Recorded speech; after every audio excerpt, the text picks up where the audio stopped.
Alam mo ba na 13 pesos lang ang puhunan dito bawat isa? Pero pwede ka nang kumita at makaipon ng 63,000 o higit pa. So, paano gawin yon? Siyempre, simulan natin sa, ayan, maganda tayo ng cups. Kailangan microwavable ha, kasi pagka microwavable, pwede siyang lagyan ng mainit.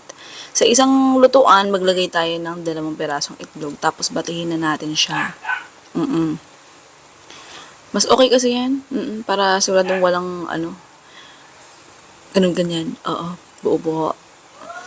Evaporated milk nilagay natin, tapos harina, at saka, ayan, jelly powder.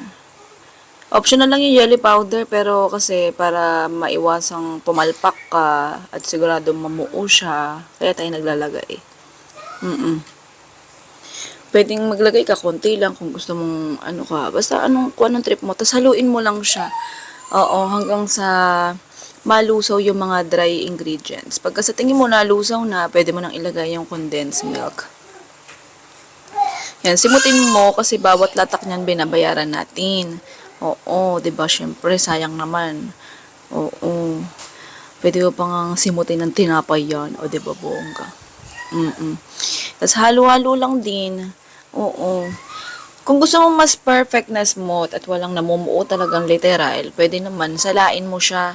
Kung makapansin yung jelly powder pala na ginamit ko, yellow. Kasi tawag dito na, wala akong stock. Oo, dapat clear white eh. Buti na lang may yellow tayo dito. Kaya, ayun yung ginamit natin. Oo. Tapos, ayan, lutuin mo lang siya hanggang sa lumapot. Pagka sa tingin mo lumapot-lapot na, hindi mo kailangan pakuluan. Mabilis yan mamuo Kaya pagkahango, diretso salin agad. Kaya kung mapapansin nyo sa procedure natin, hinanda na natin yung mga cups natin. Kasi yun nga, yun. So, ayan, punasan mo lang yung mga ibabaw para iwas dumi. Tapos, salang ulit tayo ng lutuan. Tapos, pasintabi po. Ayan, lusawin mo yung asukal. Yan, medyo inalog-alog natin. Pagkas tingin mo na lusaw na, pwede mong lagyan yan ng tubig. Oo. Pero, depende naman sa'yo kung ayaw mong lagyan. Yun nga lang kasi mabilis mag-caramelize. Isasalin natin sa ibabaw yan. Kaya kailangan mo lagyan tubig talaga. Pagka lipas ng ilang minuto, pagka okay na, minsan kasi pag nilagyan mo ng tubig yan, namumuo yung caramelized sugar. Kaya kailangan mong intayin malusaw yun. So, sa atin, dito sa recipe ko, hindi naman na namuo.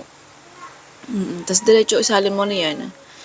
Oo, ayan. Kung mapansin nyo, nagkakabutas-butas pagka sinasalin kasi mainit pa. Tapos, yung caramel natin, oo, yung flan natin, hindi pa masyadong stabilize, kaya ganun.